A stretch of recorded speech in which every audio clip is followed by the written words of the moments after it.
This thing rocking and rolling. Real quick, I'm going to do a quick intro for YouTube. What is up, YouTube? This is Brett back with another edition of the Go Bills podcast here on the YouTube channel as well as on Instagram. And we're welcoming in everybody. This is going to be the pregame show of the Bills and Green Bay Packers game. This is a Sunday night football game, the first one since 2007 in Buffalo, where fans have been attending. Let's go over the inactives real quick. We'll start with the Green Bay Packers to begin. Missing a key piece of their offense in Alan Lazard being inactive. Cornerback Shamar Jean Charles is inactive as well. Jonathan Garvin inactive. And then two offensive linemen, one that was formerly with the Buffalo Bills in Luke Tenuta, and Elgton Jenkins is inactive as well as Jonathan Ford. So three major inactives for the Green Bay Packers. And then for the Buffalo Bills, they're relatively healthy. So this is going to be a great game for them. They're very healthy. The only one in the starting lineup that's going to be inactive is Spencer Brown, but David Quinsbury is going to take his spot. So looking forward to that. Isaiah Hodges is inactive as well, which is a wide receiver that is going to be inactive. So that's going to mean that you're going to see Khalil Shakur in the game, as well as Isaiah McKenzie more. Balin Spector inactive. Tommy Sweeney is inactive, as well as Brandon Bryant. Let's go real quick to the comments on YouTube. I'm going to give a little shout out to the Red, White, and Bills.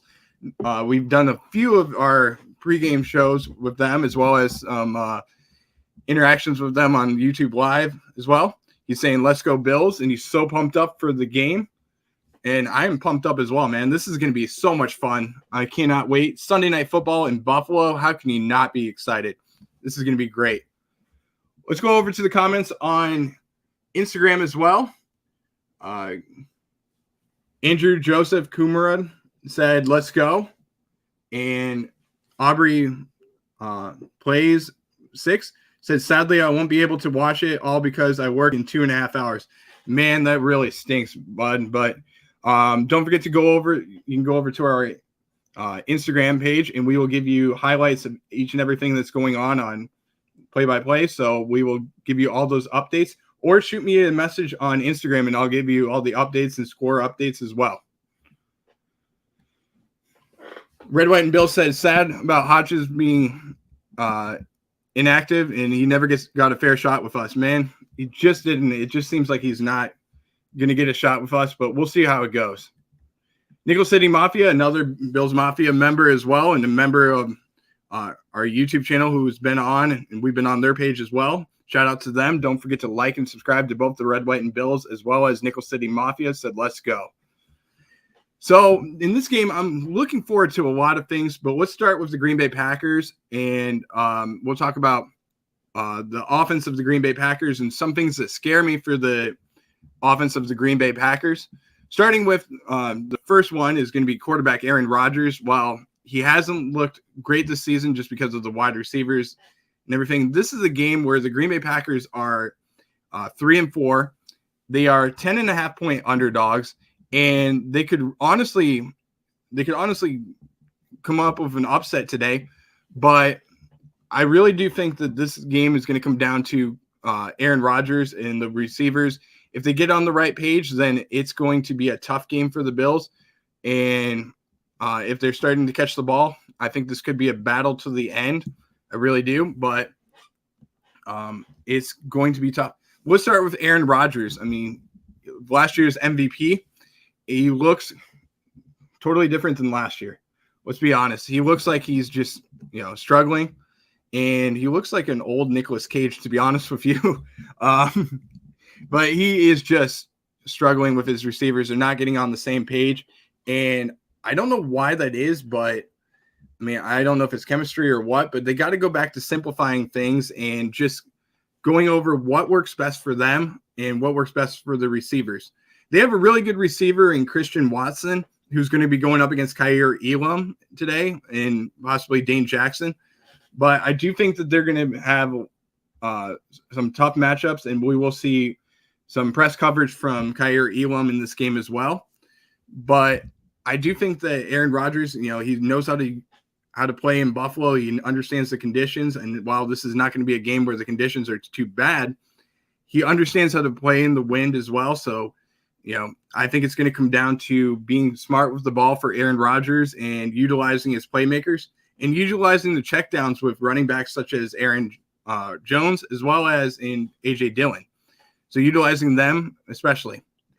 Speaking of Aaron Jones, he is the next player on the list for players that I'm a little worried about, especially in the pass game. I'm worried about Aaron Jones going up against Tremaine Edmonds and possibly Matt Milano. And what I believe is going to happen is they're going to utilize the screen passes as well. And you'll see a bunch of screen passes thrown to Aaron Jones and A.J. Dillon. And they're going to move A.J. Dillon and Aaron Jones around, possibly putting Aaron Jones as well as A.J. Dillon in the slot just to get us uncomfortable. And I do think that that's going to be a good game plan for them. But the area that most concerns me is, and we've struggled, it usually happens towards this part of the season, especially in the past couple of years. Towards the middle of the season, we have a good run game in the first few games. We stopped the run game, which we're number one in the league in rushing yards allowed at 457 over 6 games. But if Buffalo starts to slump and you start to see the arm tackles, which we have in the past with guys like Tremaine Edmonds and Matt Milano having some arm tackles, as well as Taron Johnson. If you start to see those arm tackles, it's going to be very tough for us to get them involved. So we'll see how that goes. Red, White, and Bill said he messaged me on Instagram. Did you message me to try and get into the show, bud? Just drop a comment in here, and I'll try and get you on. If you want to go on Instagram Live, I can get you on there. But I don't know if I can add you on to the show on StreamYard, so I'm not really sure how to do that, to be honest with you. But if you want to go on the Instagram, I can get you on there as well. Other players that in the game that concern me, we talked about Christian Watson going up against Kaiir Elam. That's going to be a matchup of 2 rookies, and I'm really looking forward to that matchup because I think that this is going to be a game where Kaiir Elam shows the best coverage ability because he does do a really good job in press coverage. So I really want to see what he does in press coverage, as well as what he does if he does play man-to-man, which I think the Bills might do a little bit more of in this game. But having him go man-to-man up against a guy like Kaiir Elam in Christian Watson, I think it's going to be a good matchup. Red, White, and Bill said, we're giving my son a bath right now, so I should be able to join soon. Depends if he goes right to bed. I understand, man. No problem. Whenever you get on is fine. If you don't, I completely understand, man. So don't even worry about it if you don't. But I appreciate you for watching, and if you do get on, it's fine. If not, I completely understand, man. So let's go to the Bills' offense and areas that I would like to see the Bills do a good job in this game. And the first one is going to be not only on offense, but on defense as well as special teams. This is the area that's most important for me, is eliminating the stupid penalties. This is as simple as it gets. I mean, you can say so much about this, but the penalties have been adding up for the Bills. They've been averaging about 6 to 7 per game. They are in the middle of the pack right now in yards allowed, and this is just yards allowed. But the Dallas Cowboys are leading the league in yards off of penalties. So they're averaging 6 a game. They're only 13 behind the Dallas Cowboys for the league lead, which the Dallas Cowboys did play today. So there's been some more penalties that were added on to that. But, I mean, you don't want to get into an area where you're an undisciplined team, which I do think the Bills are disciplined. But if the penalties start to add up, that starts to cause some drama in the locker room, which I don't want to see happen. So hopefully we can keep those numbers down and get them back to the area that we are, and we can play fundamentally sound defense, which is a thing that Sean McDermott does preach a lot of. So we need to play fundamentally sound football. Other areas on the offense that I would love to see is I'd love to see some more energy out of the offensive line. And I think that this is going to be an area where you do see more out of the offensive line, especially in the Aaron Kromer offensive line. having David Quinsbury in there, who is a veteran who established the run last year for Derrick Henry, is very important for us. So if we can get the run game going and get things moving on there and open up holes for Devin Singletary, I'm looking forward to that. So hopefully we can get that going, but I do think that that's going to happen today. And we will see more run games, and hopefully we can get our first 100-yard rush of the year for Devin Singletary. Another area I'd like to see a little bit more out of is Isaiah McKenzie. I need to see more out of him. I know there's been talk in the trade market about getting a running back, but this could be an area where Buffalo starts to look into the trade market or even in free agency. You've heard of the talks about Odell Beckham Jr. coming to Buffalo, and possibly Isaiah McKenzie's job might not be on the line, but his starting spot in the offense might be on the line if Buffalo were to acquire a wide receiver in Odell Beckham Jr., or there's a couple other ones that are out there like Brandon Cooks and a few other ones that you could get. But maybe Buffalo does decide to make a move, and why not? I mean, if you look at last year in the playoffs, Buffalo struggled immensely in their wide receivers getting open. The only one that did get open was Gabe Davis. And what did the Kansas City Chiefs do in the playoff game? They eliminated Stephon Diggs. So what happens if Buffalo decides to, or if Buffalo's teams that they're playing decide to eliminate Gabe Davis as well as Stephon Diggs? Are you going to trust Isaiah McKenzie to get you a ton of yards, or are you going to trust Dawson Knox, who, while he's had the game winner last week, he's been a little bit struggling in the past few weeks. And while that could be due to his off the field stuff that he's going through with the loss of his brother and some injuries, can you trust them to lead your team, or do you go after a guy like Odell Beckham Jr. or a guy like Brandon Cooks who have established themselves in the NFL, or maybe even go in the division and get a guy like Elijah Moore and go after him? Do you think that would be an option for Buffalo to do? I don't see why not. If I was Brandon Beane, I would go after either one of those guys. And if it helps the team get better, that's the biggest thing. You have to decide on what makes the Bills better. So I wouldn't blame them if they decided to go after a guy like Moore or even Odell Beckham Jr. Another area I want to see the Bills improve on a little bit more is in the tight end room. I want to see more out of Dawson Knox. This has been especially important because we talked about it on the Nickel City Mafia and Red, White, and Bills earlier in the week on the pregame for them. You need to see more out of these guys, especially Knox. And I do think that the Buffalo needs to target Knox, especially in the red zone. That's going to be important for Buffalo to have success in this game. So having a guy like Dawson Knox, who's a super athletic guy, and getting him the ball in his hands is very important. And especially not only Dawson Knox, but also getting Quentin Morris, who's been very effective in the game for the Bills when he does have the ball in his hands. And he's a super athletic guy as well. And utilizing these two tight end sets is going to create more opportunities, not only for Josh Allen to run the ball if he does, but also getting more opportunities for Devin Singletary as well. And I think it's going to expand our offense if we get our tight ends involved more as well. And then you can have some more one-on-one coverage with Stephon Diggs as well as Gabe Davis. So I'm hoping to see that more of that in this game. On defense for the Green Bay Packers, I think that the biggest matchup is going to be Jair Alexander going up against Stephon Diggs. And this matchup I really like because this is going to be a matchup between two guys who are heavyweights in this league, very established guys, both all pros, and they're excellent at their positions. So I do think that this is going to be a matchup that Stephon Diggs does win a lot of, but I think there's going to be some highly contested passes. You're going to see some tight coverage from Alexander, and it's going to be a fun matchup to look forward to each and every play. But I do think that he's going to get help over the top, especially because you cannot leave Stephon Diggs one-on-one on these corners. He's just going to beat you. That's just what he does. He has too many plays in his route tree. He is doing an excellent job this year, and he looks fantastic. So I do think that you're going to see a lot more from Diggs in this game, and you'll see if they do go one-on-one, you're going to see some help over the top towards the end of the game.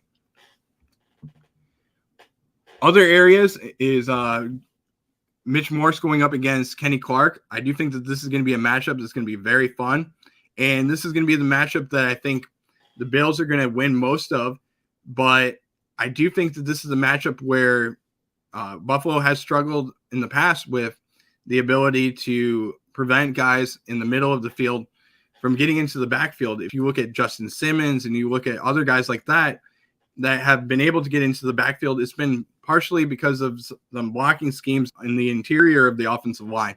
So if we can fix those issues and get the ball rolling with our interior offensive line, that way we can open up holes not only for Devin Singletary, but also get a clean pocket for Josh Allen. That's going to be very important in this game.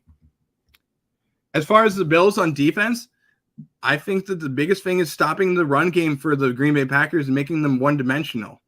You're not going to see a lot of runs coming from Aaron Rodgers, who is only having 9 yards on the carry, or 9 yards on the season, which is a stat that blows my mind. I don't understand why he's not taking off more. But he's holding onto the ball a lot. He gets the ball out, and he does a good job of what he does. But are you going to trust him to stay in the pocket, or do you think that he's going to move around more? I think he's going to move around more, and you're going to see a lot more out of him. He's probably going to go for some runs. He understands that his wide receivers are not doing so good, so he's going to have to put more on his shoulders, and I think that that's going to be you're going to see that more today, and he's going to want to win this game. He doesn't want to go down to 3-5 like the Tampa Bay Buccaneers are, so he's going to put more pressure on himself. He's going to go get some runs. He's going to slide. He's going to do everything that he can to win this game. So I think those numbers are going to go up for the amount of rushing yards that he has on the season, but I think that that's going to be very shortly stopped for the Bills because they're going to put somebody in there to stop Aaron Rodgers, and probably you don't have to necessarily spy on him, but having a guy that plays his zone so that he doesn't have the ability to go out and get the rushing yards that he could get would be important. Stopping, like we talked about, Aaron Jones especially too, that's going to be an area. So I do think that the matchup with Tremaine Edmonds and Matt Milano is going to be important. And the biggest thing for me is going to be them stopping them and making sure that they get a lot of tackles and make your presence known in this game. You talk about last week in the Kansas City Chiefs game, both linebackers did a fantastic job, and Matt Milano was all over the field in each and every play. So I want to see more tackles from them, getting involved in the game and making this a smash mouth football game for them, and making sure they're getting into the backfield and stopping runs from A.J. Dillon as well as Aaron Jones. So I need to see more out of them, especially, and make sure that they're hitting their holes at the right times. We talked about it on the Red, White, and Bills podcast, as well as on the Nickel City Mafia. It seems like Tremaine Edmonds is just in the middle of the field, and he hesitates to go into the right scheme because he's the guy that's supposed to be on the back end, like kind of like a center fielder is, where he's the guy that if something bad happens, he's the one that's supposed to go up more and get involved, but he's the last guy that does it. So I want to see him make quick instincts. I know that we had Luke Kuechly in for training camp, but I want to see those instincts, especially in the run game. I want to see him get to the ball carrier and just hit the hole and just make plays. He's a super athletic guy, and he's on his 5th year of his contract, but he needs to show something from us in order to get the contract extension that he wants and he deserves. But he needs to show something more, and I want to see that today. And this is the perfect time for him to do that in this game. Other areas I'm looking forward to is I want to see an interception from Jordan Poyer in this game. Man, would it feel good if Jordan Poyer gets an interception in this game and he takes the ball over to Micah Hyde, who previously played for Aaron Rodgers in the Green Bay Packers, and hands him a ball. I would love to see that in this game. Now, let's talk about the keys to the Bills winning this game, especially. Let's talk about one key to the Bills winning this game. It's going to be, obviously, coaching. That's the most important thing. And we go back to that I think it's going to come down to getting the right guys on the field at the right times. If you look at some plays the Buffalo's had over the past couple of weeks, sometimes it's a little bit of head scratchers, especially on the offensive coordinator scheme with Ken Dorsey. There's a couple of plays that I just wonder, like, why would you put this guy in there at this time? And do you think that they have the right guys in there? And a couple of the plays, I'm like, man, I don't know. Maybe you should have thrown the ball to Devin Singletary instead of having Isaiah McKenzie out there for the screen pass that was thrown his way and was fumbled. Or possibly even, the play where Khalil Shakir was in the game. Maybe that should have went to Isaiah McKenzie instead. But making sure that you have the right guys in there and making sure that, not only on offense but on defense, which we've done a really good job of, but making sure that the right guys are in there for certain plays. Because there's been a couple of times where it's just head scratchers a little bit where it's like, should Von Miller and Greg Russo have been in there for that play, or should it have been AJ Ebenesa and Shaq Lawson in there, or other guys as well? But you kind of have to wonder, are they getting the right scheme in there? And I think the best scheme is going to be having Greg Russo and Von Miller in there on third downs especially, but maybe rotate in a little bit more on defense and have Boogie Basham as well as Shaq Lawson in there more on first and second down, because they both do a really good job of establishing the line of scrimmage and not allowing guys to get outside on those plays. And right now, you don't need to utilize Von Miller as much as we did in the Kansas City Chiefs game. So I think that this is a game where you could see a little bit more out of Shaq Lawson as well as Boogie Basham in this game. Another area I do think we should talk about is a key to the game is going to be obviously field position. If Buffalo wants to succeed in this game, the penalties in this game have to be eliminated so that we can drive down the field and we can get down the field so that we don't give Aaron Rodgers short yardage. He does a really good job of if you have a turnover or if you have a short yardage, of getting down the field and getting points on the board. So making sure that we have long established drives each and every play in each and every drive is important. The last area I think is important is we're playing on Sunday Night Football. So making sure that the moment isn't too big for us and we're not overhyped and everything is going to be important. So making sure that you're in the moment, especially at the right moment is important. So hopefully we see that in this game, and I do think we will. But making sure that you're not too amped up. It happens all the time where there's a game we can talk about last year where it was Jacksonville. We should have beat Jacksonville easily. We came into that game. We knew we were going to beat them, and we crapped the bed. And to put it that way, I mean, it just stunk. And it was embarrassing to watch. It sucked. And this could be a game that's a trap game. We've talked about it all week. Many people said that this is a trap game for Buffalo. And while I don't think it is a trap game necessarily, it could be a trap game. It really could. But if Buffalo follows all these scripts and everything and they work on these scripts, they can win this game easily. And they could blow out the Green Bay Packers. But you have to think about it. You're playing Aaron Rodgers on Sunday Night Football. His record is 12-0 on Sunday Night Football. Buffalo is 5-0 coming off of the bye week. And they haven't lost in the McDermott era. So off of a bye.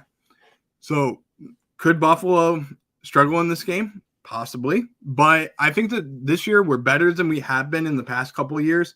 And we have shown that we're not the same team as the year before, or the year we went to the playoffs and we lost to Houston, or the year that, the year before where we lost to Kansas City in the playoffs. So I think that this is a different team. We're going to be better than that. We've overcome our obstacles that we've had in the past few years, and we will have a lot of success in this game. Let's go around the NFL real quick and go over the score. I'm sorry, guys. Let's go over the score updates for each and every game. We can begin with the game that started at early on this morning in Wembley Stadium. with the Denver Broncos winning the game 21-17 over the Jacksonville Jaguars. Other games we'll talk about is the Dallas Cowboys beating the Bears 49-29. Other games going on today. The Raiders lost big time to the Saints 24-0. The Eagles beat the Steelers 35-13. Around the AFC East, the Patriots beat the Jets, the Jets were in second place for us in the AFC East. They beat them 22-17. And the Miami Dolphins won today against the Lions. Bear with me 1 second. I'm just apologize about that. They won today against the Lions. I'm just trying to pull up the score. I apologize about that, but 31-27. I apologize about that. I couldn't get the scores. For some reason, it was coming up wrong. The Falcons won a thriller in overtime with a bunch of missed field goals in this game, 37-34. The Vikings, the 6-1 Vikings now, beat the Cardinals 34-26. And the Titans beat the Texans 17-10. The Seahawks beat the Giants 27-13. And the Commanders beat the Colts by 1 point, 17-16. And just final was the 49ers over the Rams 31-14. Two more games coming up. Obviously, the Bills and the Packers, and then this Monday Night Football game, which is going to be very exciting. The Cincinnati Bengals going up against the Cleveland Browns. So we got about 15 minutes before kickoff. Don't forget, obviously, to like and subscribe to the Go Bills podcast. You can find us on YouTube, Instagram, Twitter, Facebook, and TikTok now. And don't forget to give us comments and like and subscribe. Do all the good stuff on there for the Go Bills podcast. And as well as the Red, White, and Bills and Nickel City Mafia. Don't forget to like and subscribe to all of them. We have tons of content coming out each and every week, and we will be collaborating on different stuff each and every week to give you all the best Buffalo Bills news as well as breaking news and stuff like that. We will hit you up with everything possible with the Buffalo Bills. And if you have any ideas or anything like that that you want us to do or anything that you want us to talk about, don't forget to give us some comments. You can comment on here or you can shoot us a DM on Instagram as well as on Facebook. And we will discuss all the stuff that you guys want to hear about. Let's go with the comments real quick on Instagram. Herbs Stillitz say Go Bills. This is going to be a fun game. I cannot wait for this. And I'm just looking forward to all of Bills Mafia having a fun time today. And hopefully we're going to see a Bills victory, which I do think we're going to see a Bills victory. And we will see a ton of points being scored by the Bills. I believe they're going to be driving up and down the field. So let's go over the score predictions for this game. We talked about my score prediction on the Red, White, and Bills podcast this week. My prediction was 28-7 in favor of the Buffalo Bills winning this game. And I do think that this is going to come down to the Bills running the ball, making sure that they're on the field on offense a lot in this game, and taking care of time of possession. That's going to be the biggest things that I see from the Bills in this game. The Red, White, and Bills gave their score prediction as he thinks that it's going to be 34-17, but I'd love to see 50-10 blowout. Man, a 50-10 blowout would be perfect for this game, especially with all the doubters that are saying that this is a trap game. I would love to see a blowout from the Bills, which I do think it's going to be a blowout. I think that this is a game where Buffalo just shows that they're better than everybody else. You talk about the biggest teams in the AFC East as well as in the around the NFL. You talk about the Philadelphia Eagles being a team that could unseat Buffalo and or meet Buffalo in the Super Bowl. You talk about the Dallas Cowboys, who have looked pretty good lately as a team that could beat Buffalo in the playoffs. And there's other teams in the AFC that could beat Buffalo. I mean, you talk about Kansas City Chiefs, who Red, White, and Bills brought it up on earlier today in the group chat. He said that somebody was talking about the Bills only beating the Kansas City Chiefs by 4 points. And that is something that I think we should have beat them by more. But we came away with the win, which is great. But they said that Buffalo is not going to beat the Kansas City Chiefs because we won by 4 points, which is ludicrous. I do think Buffalo can beat Kansas City. I think Kansas City's taken a step down. They lost Tyreek Hill. They've lost other players as well. But I don't see why Buffalo can't beat them again in the playoffs. And that's just ludicrous to me. So I do think that Buffalo is going to have success in the playoffs, and I do think that they can overcome last season's hurdle of beating the Kansas City Chiefs. Nickel City Mafia said, great show, and he appreciates you taking the time. That is. And his score prediction is 27-14. Man, I love that score prediction, but I'd love to see Buffalo come away with a win. And while I think that this game is going to be very close, towards the end of the game, I think that this is going to be a game where Buffalo has a lot of success in this game. And my MVP of this game is going to come down to Devin Singletary, who finally breaks over the 100-yard mark and has 2 touchdowns in this game. Josh Allen has 1 rushing touchdown, 1 touchdown through the air, and that touchdown is going to come to Dawson Knox. So I do think that the Bills are not going to have a receiver getting a touchdown in this game. As always, don't forget to like and subscribe to the Go Bills podcast. And you can, like I said, you can find us on YouTube, Instagram, Facebook, TikTok, and Twitter. And we will see you guys at halftime of the Bills game. We will be on for the halftime show as well as the after show. And we will be on YouTube and Instagram as well. So don't forget to follow along and watch that. This has been the Go Bills podcast, and we will see you next time or later today on the halftime show and the pregame or the postgame show. As always, Go Bills.